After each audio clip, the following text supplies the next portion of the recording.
Om Swastiastu. Assalamualaikum warahmatullahi wabarakatuh. Salam sejahtera untuk kita semua. Salam Namo Buddhaya. Pada hari ini, malam hari ini, saya tidak membahas opini. Jadi saya tidak ingin berbicara tentang opini, apalagi hal yang berkaitan politik, khusus malam hari ini, ya, atau tentang kebijakan publik, tidak. Karena malam hari ini adalah hari Siwaratri yang dirayakan oleh umat Hindu, ya, umat Hindu, di mana Siwaratri ini memiliki makna yang sangat penting, terutama berkaitan dengan penguatan ajna atau pikiran manah, ya, yang kaitannya dengan semacam ketaatan masyarakat atau umat yang beragama Hindu terhadap keberadaan Dewa Siwa, ya. Nah, tentunya mungkin yang saudara-saudara yang umat lain mungkin juga ingin tahu apa itu Hari Raya Siwaratri, ya. Jadi hari raya Siwaratri ini jatuh sehari sebelum tilem, jadi bulan mati. Jadi sehari sebelum bulan mati. Pada, kalau orang Hindu itu mengatakan bulan ketujuh, ya. Jadi saseh kepitu, ya, kalau menurut bahasa Balinya. Mungkin bahasa Jawa sama, saseh kepitu atau bulan ketujuh, satu hari sebelum bulan mati. Karena malam diyakini oleh umat Hindu bahwa malam yang paling gelap sekali sepanjang 12 saseh atau 12 bulan menurut kalender Hindu itu, malam yang paling gelap itu adalah jatuhnya pada satu hari sebelum bulan mati di saseh atau bulan ketujuh itu. Itulah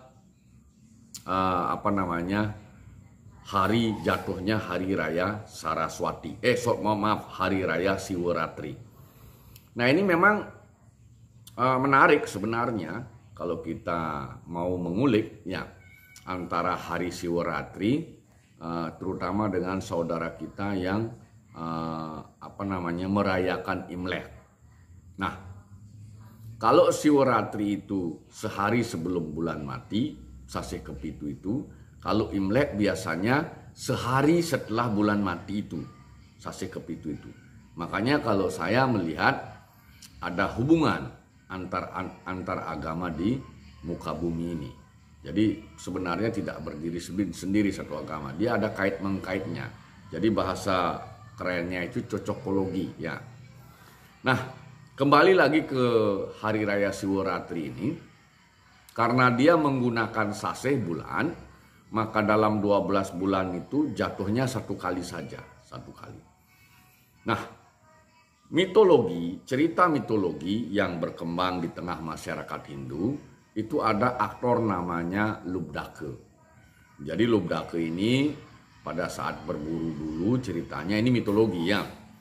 Nah, poin penting dari mitologi Lubdaka ini, karena dia menghindari serangan harimau, naik ke atas pohon, kemudian dia menunggu agar kondisi aman di bawah pohon itu, sambil dia di atas pohon, dia memetik daun bile namanya. Saya tidak tahu bahasa Indonesia apa daun bile, sehingga tanpa disadari olehnya, dia sudah memetik daun itu sebanyak 108 helai daun.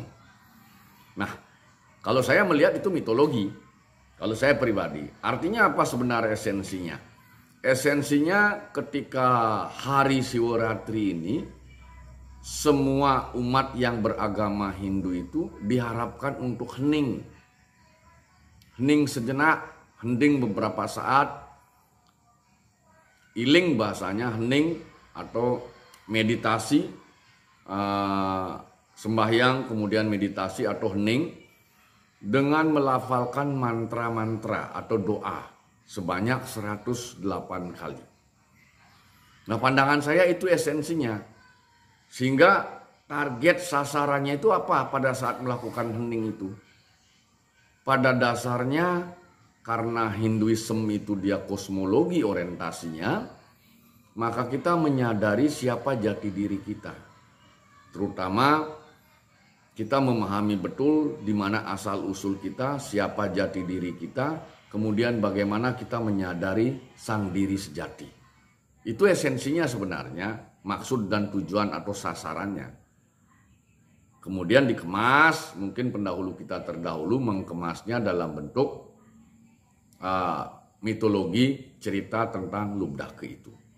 Nah, jadi itu sebenarnya esensinya. Kemudian kalau pemahaman saya, ya kalau saya melihat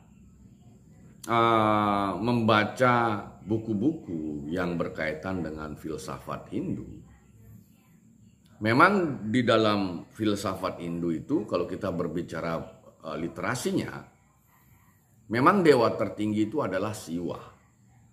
Bahkan kalau kita lihat, kita baca cerita-cerita Mahabharata, Ramayana, dan lain sebagainya, itu akan terlihat bahwa dewa tertinggi itu adalah Siwa. Ya. Bahkan bagaimana proses kemunculan Trimurti, kemudian kemunculan Dewa Denawa Sange, itu ujung hulunya itu adalah Siwa. Ya. Apalagi kalau mau berpikir lebih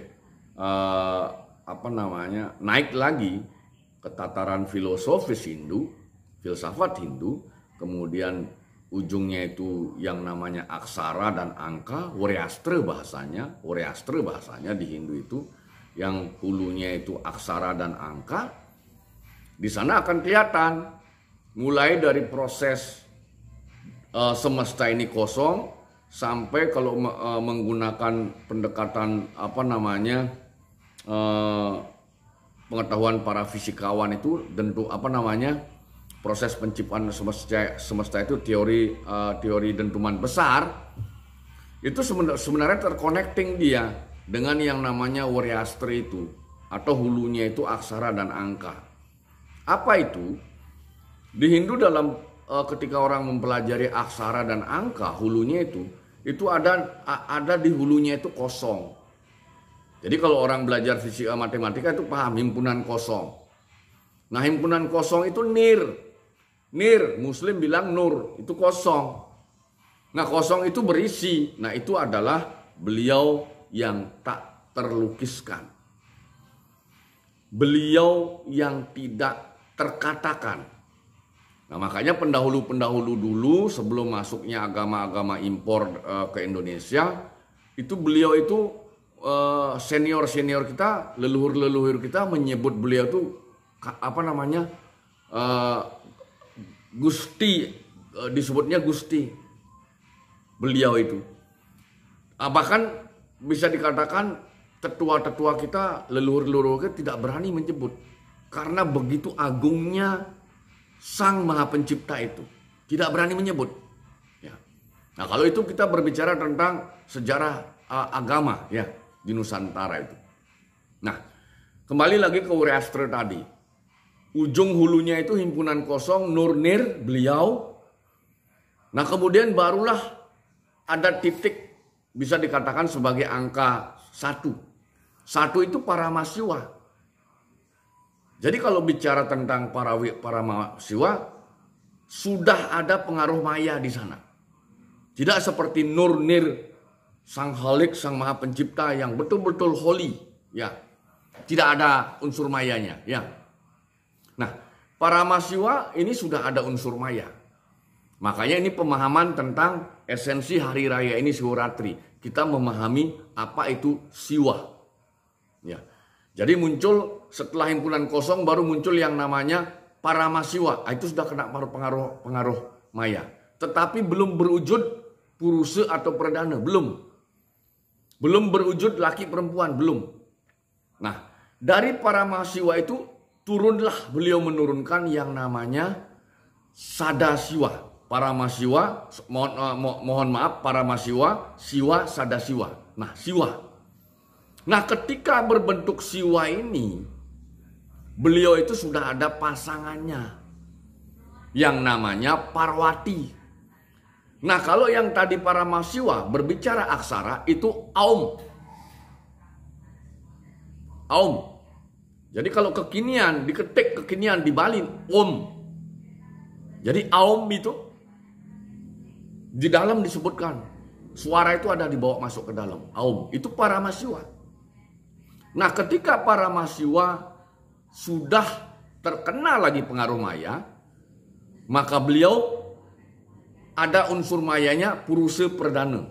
Paramasiwa, Siwa ditemani, dipasangkan dengan Parwati. Ang-ah. Nah, ini sudah kena pengaruh maya 2 kali. Yang Paramasiwa 1 kali, yang Siwa kena pengaruh maya 2 kali. Bahasanya begitu logikanya. Sehingga ada wujud yang namanya Siwa Parwati. Nah, keberadaan beliau berdua ini secara pengetahuan biologis bahasanya, beliau ini yang menciptakan yang namanya Trimurti. Brahma, Wisnu, Iswara. Disebut Iswara, bukan Siwa. Nah, yang tadi kosong itu, himpunan kosong beliau. Kemudian yang Paramasiwa itu Aum. Kemudian yang Siwa Parwati itu Ang-ah, Dwi Aksara namanya. Kemudian sang Dwi Aksara ini melahirkan Tri Aksara. Tri Aksara itu Ang, Ung, Mang. Nah, ini sudah ada tugas pencipta, pemelihara, pelebur. Kemudian dari Tri Aksara ini muncullah yang namanya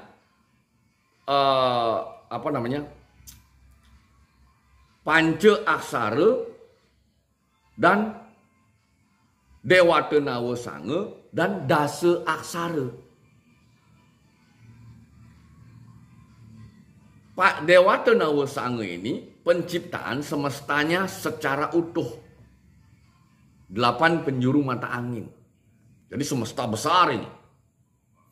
Kemudian Panca Aksara dan Panca Tanmantranya ini menghasilkan yang namanya Dasa Aksara.